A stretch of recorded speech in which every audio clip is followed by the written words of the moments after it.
Madam Speaker, President of the Republic of South Africa, Deputy President, Cabinet colleagues, Governor of the South African Reserve Bank, honorable members, members of the executive committees for finance, honorable members once again. It is my singular honor and privilege to present the 2021 budget. Today I table before this House the following. 1, the appropriation bill. 2, the special appropriation bill. 3, the division of revenue bill. 4, the budget review. And 5thly, the estimates of national expenditure. Madam Speaker, last year we outlined the strategy to becoming a winning country. Since then, we have mourned the passing of nearly 50,000 of our fellow South Africans as a result of the COVID-19 pandemic. The damage visited upon us by COVID-19 runs deep, and we share in the collective pain of many South Africans who have lost their jobs. All of this notwithstanding, Madam Speaker, we are not without hope.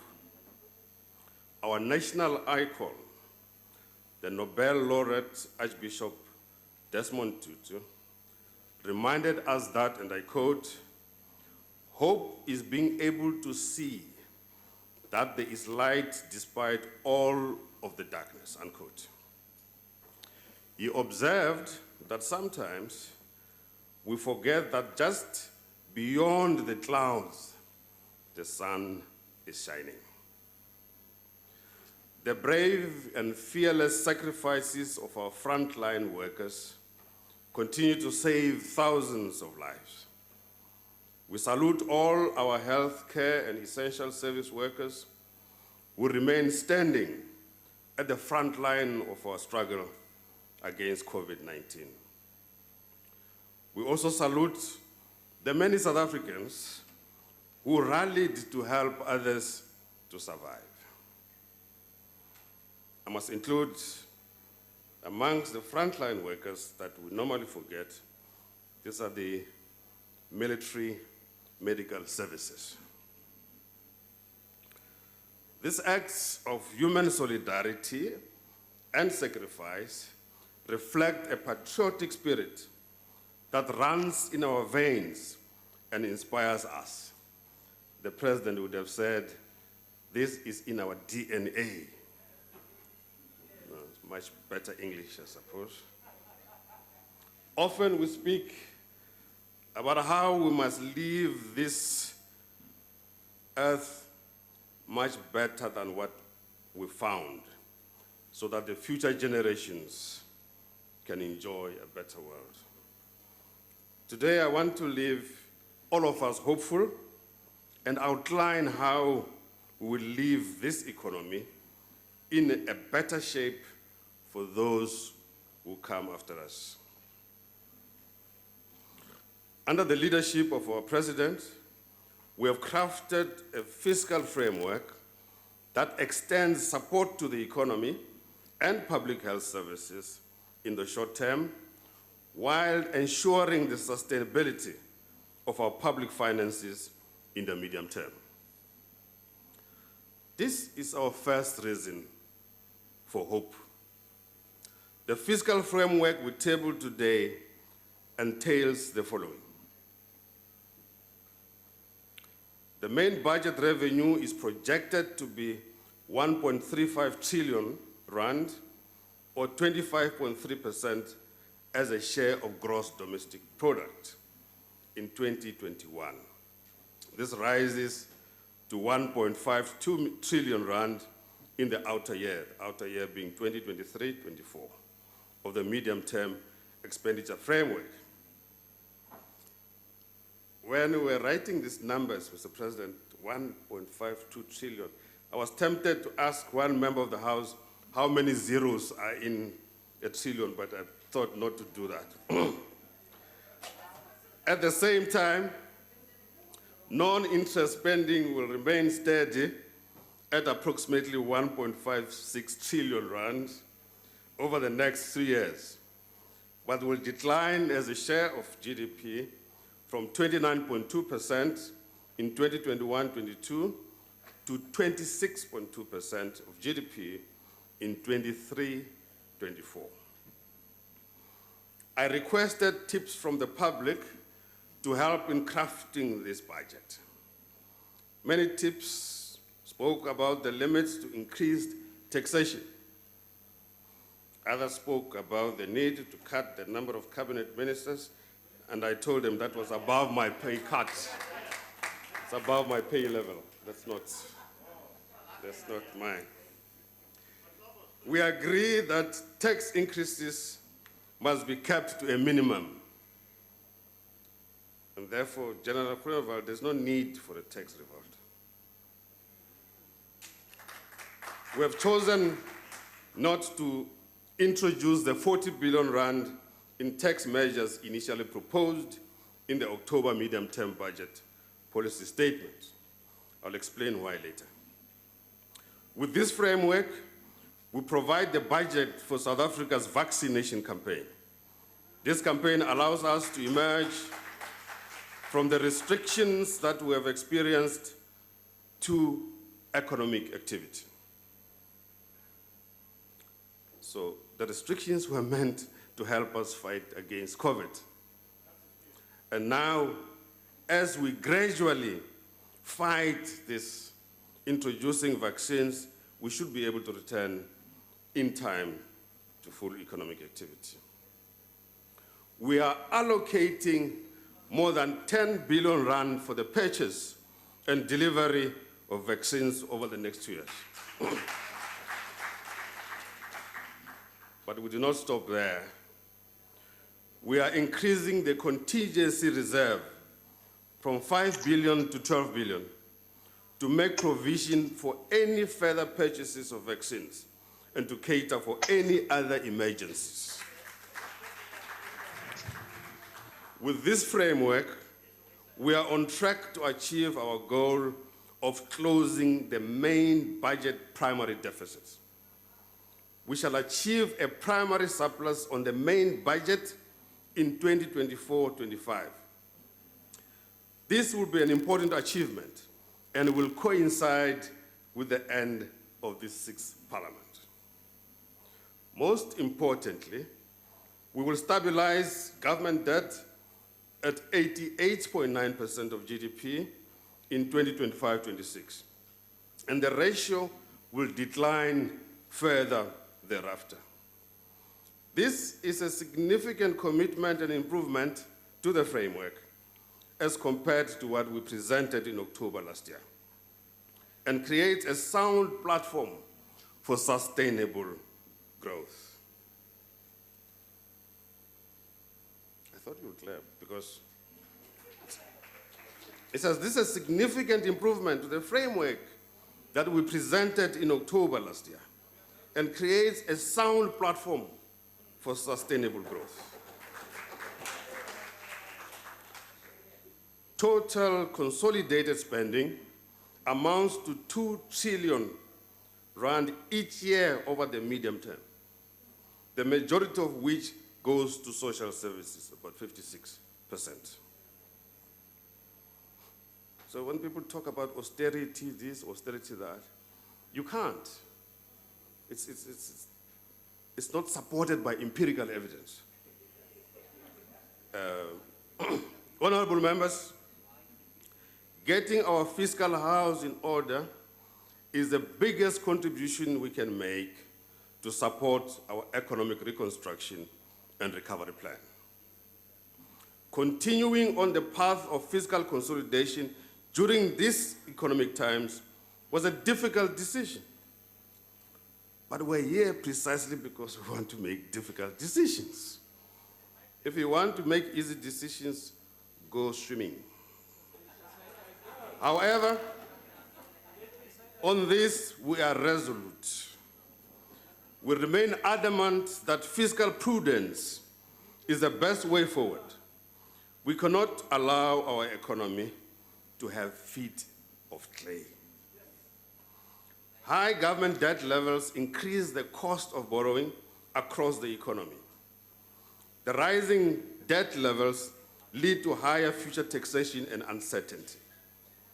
Servicing this rising debt takes away resources that could have been invested in infrastructure and frays our social solidarity. Madam Speaker, yes, sometimes it's the Deputy Speaker. It reminds me of when the Honorable Sisulu was the Speaker, and after Honorable Freni Jingwal, and somebody referred to Honorable Sisulu as Madam Speaker. So, Madam Speaker, my second reason for hope stems from our much improved economic outlook. Global economic growth is expected to rebound to 5.5% in 2021, before moderating slightly to 4.2% in 2022, spurred on by the expected rollout of the COVID-19 vaccines throughout the world and other additional policy measures, deliberate economic policy measures. China is expected to grow at 8.1% in 2021, while India will achieve a growth rate of 11.5% in 2021. Sub-Saharan Africa is forecast to grow by 3.2%. In this context, Mr. President, the South African economy is expected to rebound by 3.3% this year, following a 7.2% contraction in 2020, and average around 1.9% in the outer 2 years. Madam Speaker, honorable members, I am also hopeful because we are making meaningful progress in the implementation of our structural reform program. Our structural weaknesses limit the rate at which our economy can grow. Our structural reform agenda, as articulated in the Economic Reconstruction and Recovery Plan, is aimed at removing these brakes on economic growth. Operation Vulindlela, which I introduced to you last year, has already made demonstrable progress in accelerating the pace of implementation of high-impact structural reforms. More often than not, we're very hard on ourselves, and we say we make decisions that we never implement. This is not the case here. We are implementing. Much of this progress was outlined in the State of the Nation address by our President. I want to thank my cabinet colleagues for their support of Operation Vulindlela.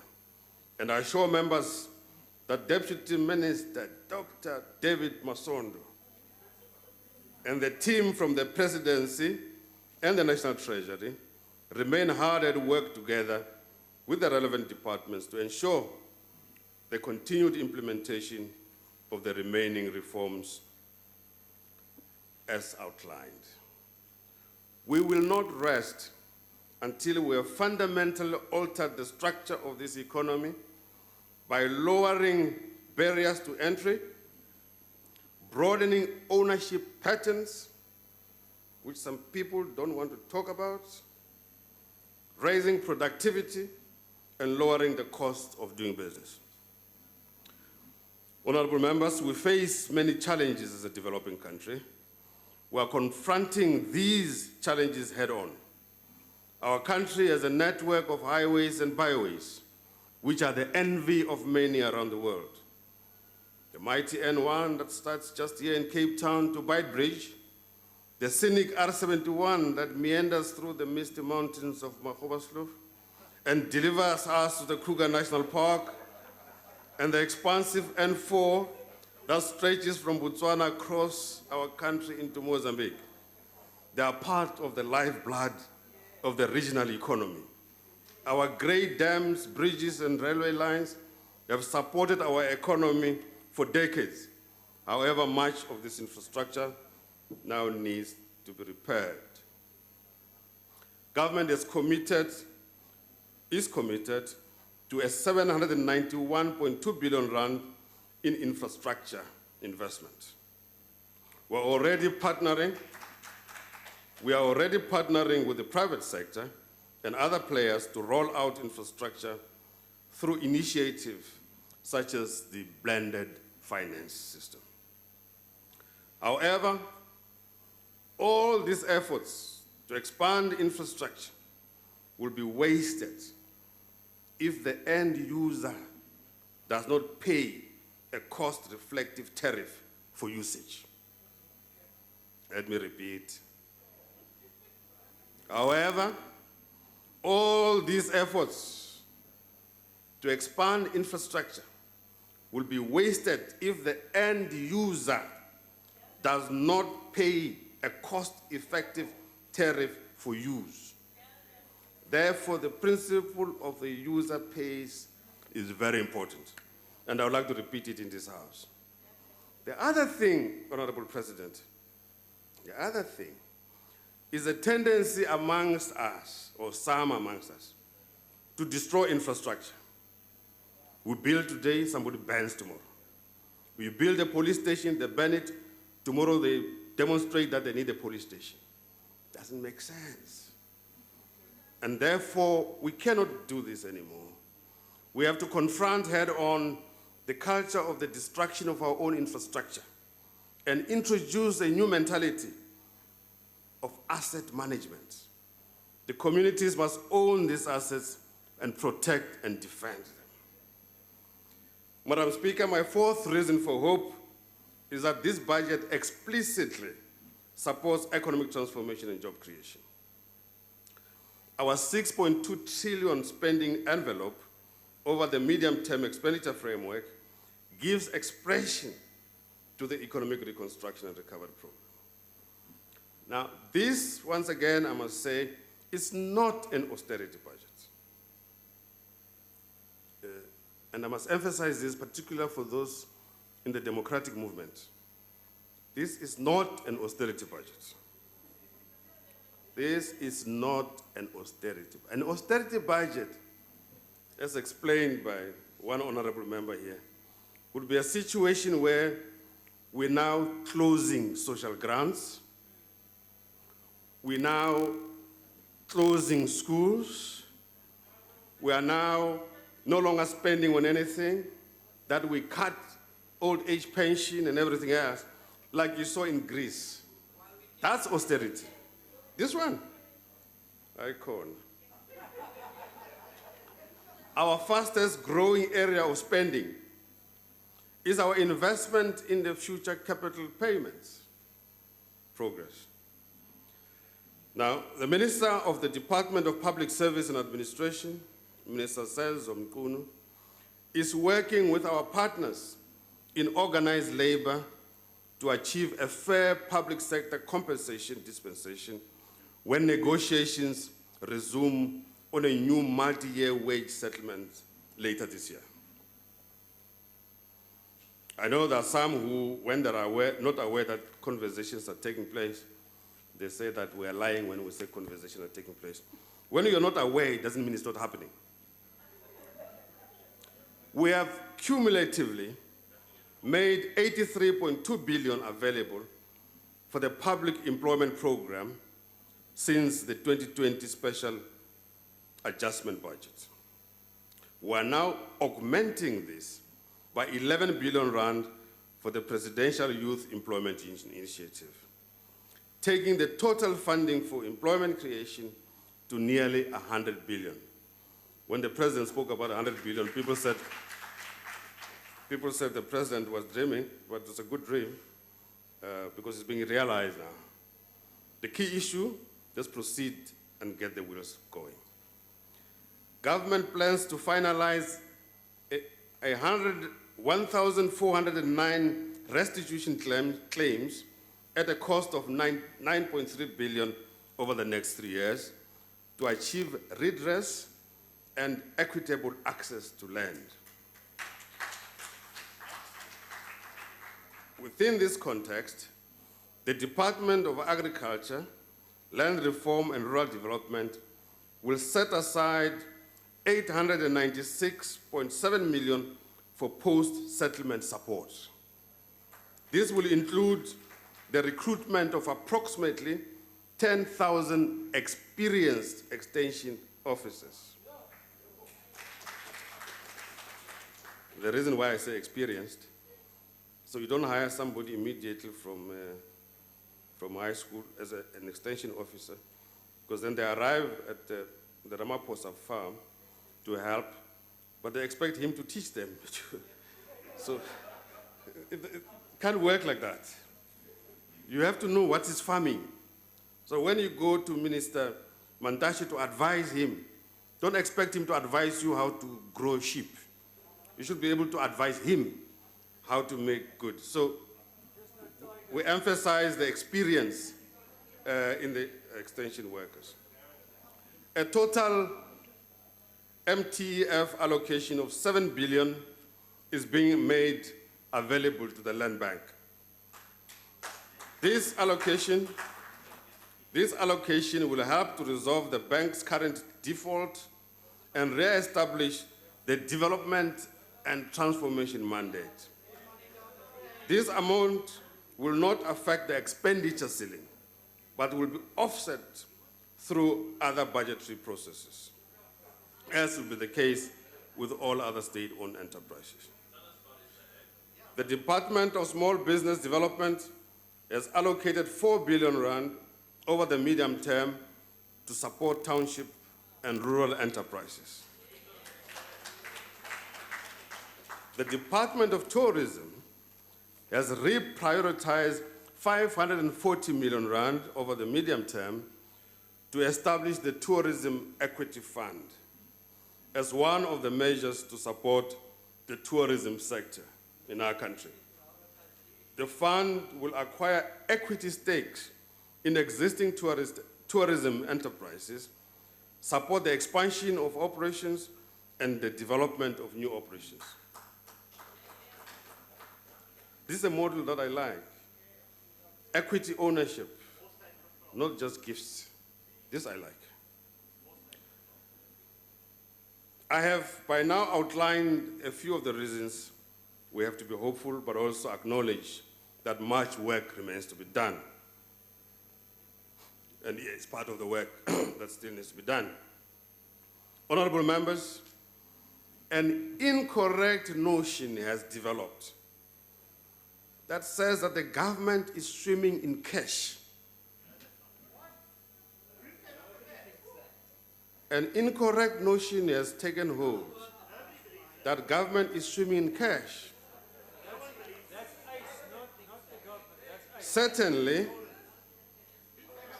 compared to October last year, we are in a much better situation.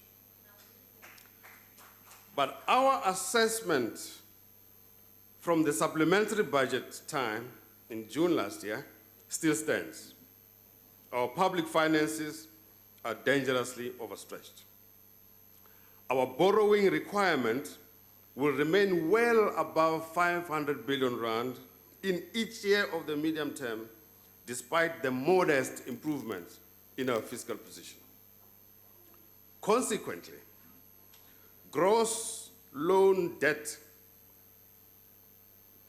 terrible pronunciation, gross loan debt will increase from 3.95 trillion in the current fiscal year to 5.2 trillion in 2023-24. We owe a lot of people a lot of money. This includes foreign investors in our bond market, pension funds, local and foreign banks, unit trusts, financial corporations, insurance companies, the PIC, and ordinary South African bond holders. Therefore, we must shore up our fiscal position in order to pay back the massive obligations we have incurred over the years. Madam Speaker, I must advise this House that we now expect to collect 1.21 trillion rand in taxes during 2020-21, which is about 213 billion rand less than our 2020 budget expectations. This is the largest tax shortfall on record. In 21-22, government expects to collect 1.37 trillion, provided our underlying assumptions on the performance of the economy and the tax base hold. I would like to take this opportunity to thank those South Africans who diligently continue to pay their taxes, rendering unto Caesar what belongs to Caesar. In this budget, we make the following tax proposals. Number one, maybe I should make that number last. Anyway, number one, the corporate income tax rate will be lowered to 27% for companies with years of assessment commencing on or after 1 April 2022. Now, this needs to be explained. This will be done alongside a broadening of the corporate income tax base by limiting interest deductions and assessed losses. We'll give consideration to further rate decreases to make our tax system more attractive and competitive. We will do so in a revenue-neutral manner. We also intend to leverage the insights of the Davis Tax Committee as we undertake this reform process. I think I'll have to come back to this to explain. Two, the personal income tax brackets will be increased by 5%, which is more than inflation in general. Groenewald. This will provide 2.2 billion rand in tax relief. Most of that relief will reduce the tax burden on the lower and middle income households. As an illustration, if you are earning above the new tax-free threshold of 87,300 rand, you will have at least an extra 756 rand in your pocket as of the 1st of March 2021. Three, fuel levies will be increased by 27 cents per litre, comprising 15 cents per litre for the general fuel levy and 11 cents per litre for the road accident fund levy, and 1 cent per litre for the carbon fuel levy. This is important to emphasize because we're moving towards a carbon-free environment, and we have recently established the Presidential Coordinating Committee on Climate Change. Fourthly, an 8% increase in excise duties on alcohol and tobacco products. From today, with the immediate effect. With immediate effect. A 340 milliliter can of beer or cider will cost an extra 14 cents. B, a 750 milliliter bottle of wine will cost an extra 26 cents with immediate effect.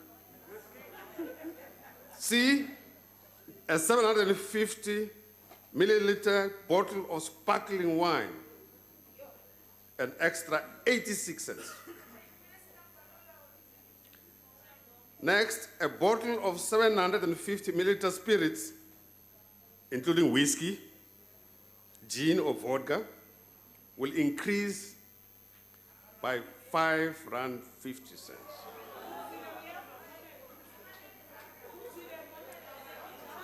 Next,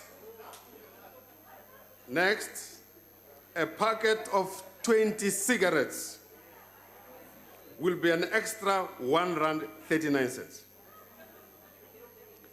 Next, 25 grams of piped tobacco will cost an extra 47 cents. I'm sorry, one retired president, I'm sorry. And a 23-gram cigar will be R7.71 more expensive.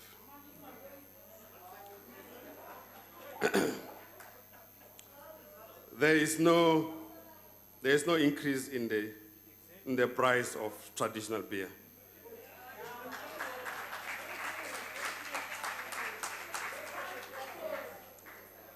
We have to do this partly in honor of some of the more elderly members of the House. In fact, ever since when Trevor Manuel was Minister of Finance, this is one thing which has stayed constant. It is clear that the excessive alcohol consumption in our country can lead to negative social and health outcomes. Consumers do react to price increases, and higher prices should lead to lower consumption of alcohol products with positive spin-offs. SARS has started to deepen its technology, data, and machine learning capability. I want to ask, what is machine learning? It is also expanding specialized audit and investigative skills in the tax and customs areas to renew its focus on the abuse of transfer pricing, tax base erosion, and tax crime. In this coming fiscal year, SARS will establish a dedicated unit to improve compliance of individuals with wealth and complex financial arrangements. This first group of taxpayers have already been identified and will receive communication during April 2021. In support of these initiatives, we request that this House approve an additional spending allocation to SARS of R3 billion over the medium term. Madam Speaker, let me now turn to the division of revenue. The 2021-22 division of revenue stands as follows. 48.7% of nationally raised funds are allocated to national government, 41.9% to provinces, and 9.4% to local government. This is after providing for debt service costs, the contingency reserve, and provisional allocations that I made mention of earlier. The provincial equitable share will be augmented by R8 billion for provincial health departments in 2021-22 to deal with COVID-19. Of the 10.3 billion for vaccines, 2.4 billion is allocated to the provincial departments of health to administer the COVID-19 vaccine program. Government will also put in place a no-fault compensation fund to cover claims in the unlikely event of any severe vaccine injuries, allocations to which will be announced in due course. The local government equitable share is set to increase to 9.7% of the division of revenue in 23-24. We are aware that financial governance remains a challenge for many municipalities. Therefore, the Municipal Systems Improvement Grant is extended for the rollout of the district development model. Madam Speaker, we hereby wish to encourage collaboration and partnerships between municipal councils, labor, communities, and the private sector around the principles of shared risk and shared reward. There needs to be a transition to smart local government and innovation. At the same time, well-functioning municipalities require that residents pay for services rendered. Provinces will receive 3.5 billion from the Department of Social Development to improve access to early childhood development services. 6.3 billion is allocated to extend the special COVID Social Relief of Distress grant until the end of April 2021. Mr. President, we're responding to your injunction. In addition, 678.3 million is earmarked for Provincial Department of Social Development and Basic Education to continue rolling out free sanitary towels for learners from low-income households.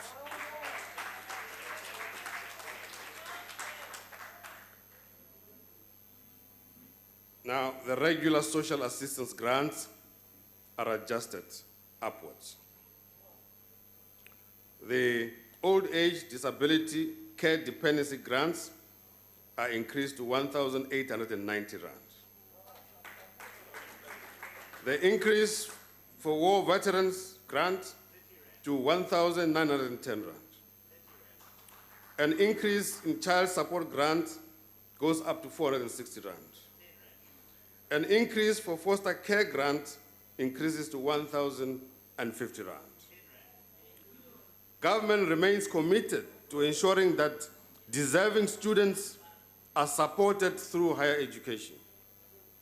The National Treasury is working closely with the Department of Higher Education and Training to work out on policy and funding options that will be detailed in the medium-term budget policy statement. What this means is that deserving students who have been admitted to university will be supported.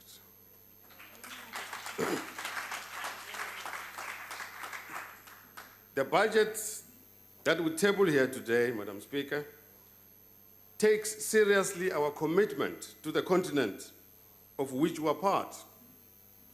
Payments to the Southern African Customs Union, SACU, have been revised upwards by 1.9 billion in 2022 and 15.5 billion in 23-24 to 137.3 billion rand over the medium term. This is very important for some of the countries in Southern Africa, and we must not lose sight of the need to adjust this. The African Renaissance and International Cooperation Fund will, over the medium term, support various projects in Africa, whether it's democracy, economic development, integration, and others. An allocation of 148.1 million rand is therefore set aside for this fund. The Africa Continental Free Trade Agreement, part of which came into effect early this year, presents us with the opportunity to deepen our trade and financial linkages with our continent. Following last year's budget announcement on supporting the African Continental Free Trade Agreement through a more modern risk-based capital management flow system, much progress has been made to implement the new system, and new regulations will be published by the South African Reserve Bank shortly. The National Treasury also continues to work with industry bodies to promote South Africa as a financial hub for Africa. From the 1st of March 2021, companies with a primary listing offshore, including dual listings, will be aligned to current foreign direct investment rules, which the South African Reserve Bank overseas. In order to improve access to African markets, our 6 busiest border posts will be upgraded and expanded.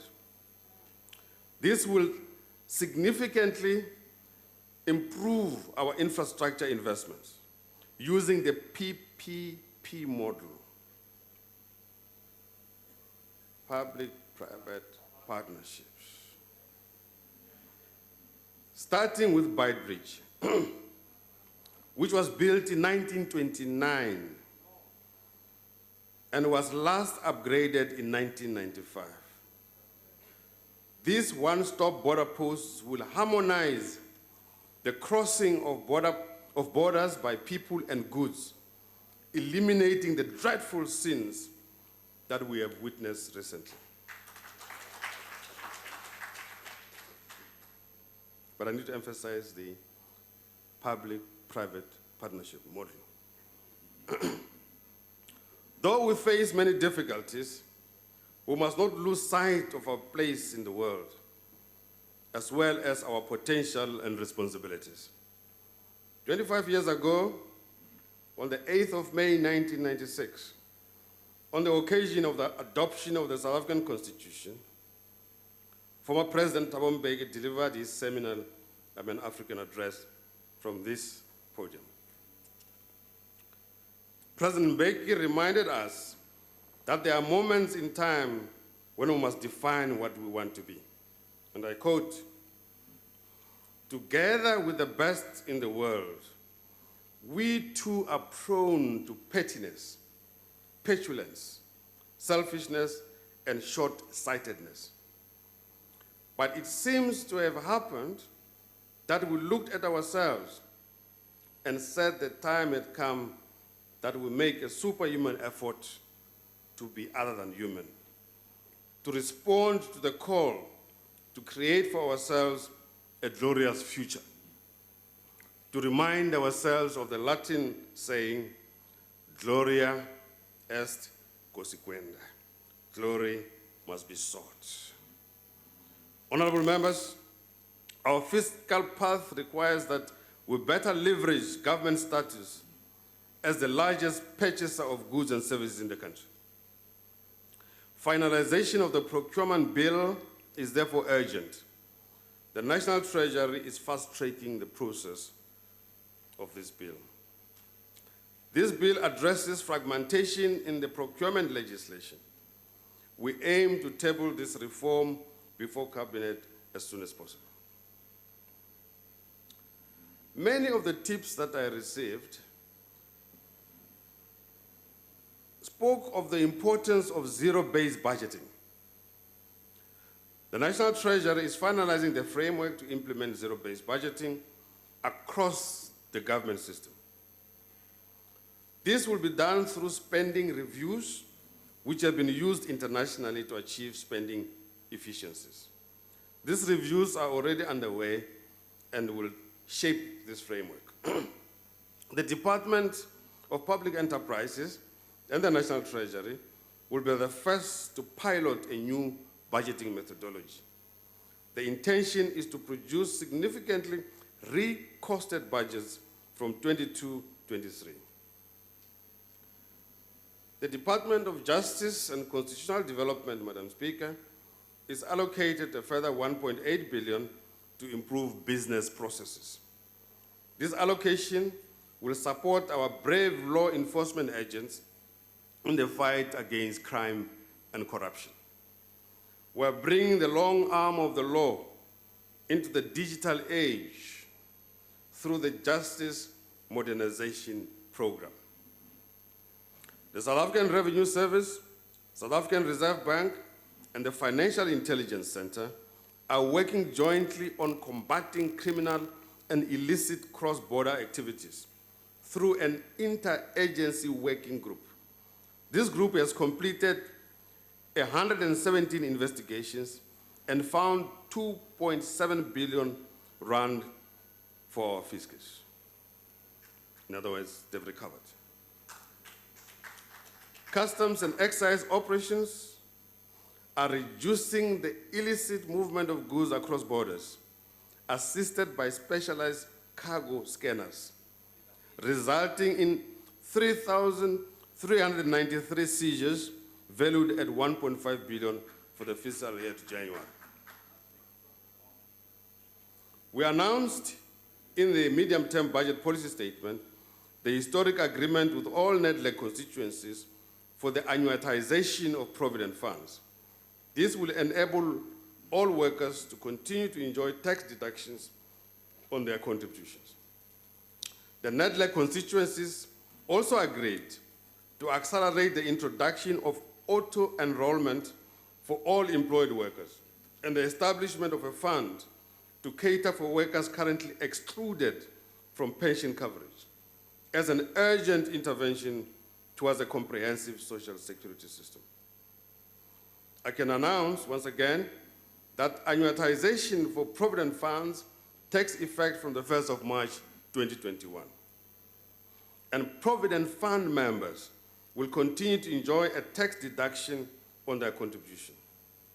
In addition, as we mentioned before, the National Treasury will this week publish draft amendments to the Regulation 28 for public comment. The proposed amendments to Regulation 28, in case somebody misunderstands, is to make it easier for retirement funds to increase their investments in infrastructure. This 2021 budget framework puts South Africa on a course to achieve a primary surplus. By doing this, government debt will stabilize at 88.9% of GDP in 2025. The path is challenging but achievable. It is the most prudent way to achieve higher levels of prosperity and avoid a sovereign debt crisis. Madam Speaker, honorable members, when the Constitution was adopted 25 years ago, the words, quote, "Nothing can stop us now," unquote, resonated in this House. As we affirm our commitment to sustainable public finances, we also at the same time affirm the supremacy of the Constitution, and that all of us, young and old, must abide by the injunctions in the Constitution. Madam Speaker,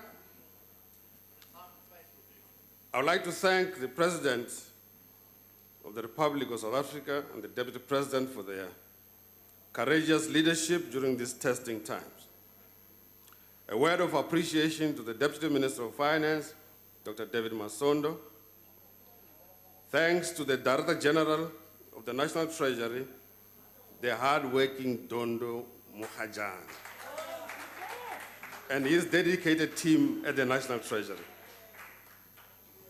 Many thanks to the Commissioner of the South African Revenue Service, who continues to collect revenue and help us, the hard-working Mr. Edward Kiswet. And he's also good-mannered, by the way. My gratitude as well go to the Governor of the South African Reserve Bank, Mr. Lisecha Kganyago, and the outstanding staff at the South African Reserve Bank for their support. We normally do modeling together, and it's wonderful. I particularly want to appreciate my colleagues in Cabinet and the wisdom of the Ministers' Committee on the Budget, MINCOM-BUD. I also thank my colleagues in the Budget Council, which Budget Council is Minister of Finance together with the MECs of Finance. I know there's one of them doesn't like to be called an MEC, but it's fine. I am grateful to the parliamentary committees who also work tirelessly on the budget processing through all this documentation in order to provide Parliament with a report. Finally, to the millions of South Africans who face and continue to face enormous difficulties and challenges, we ask of you to take courage, persevere, and work with us. Above all, let us heed the counsel of Archbishop Desmond Tutu to see that there is light despite all of the darkness. A prosperous future is possible for our beloved country. Gloria est consequent. I thank you very much. Thank you, Minister.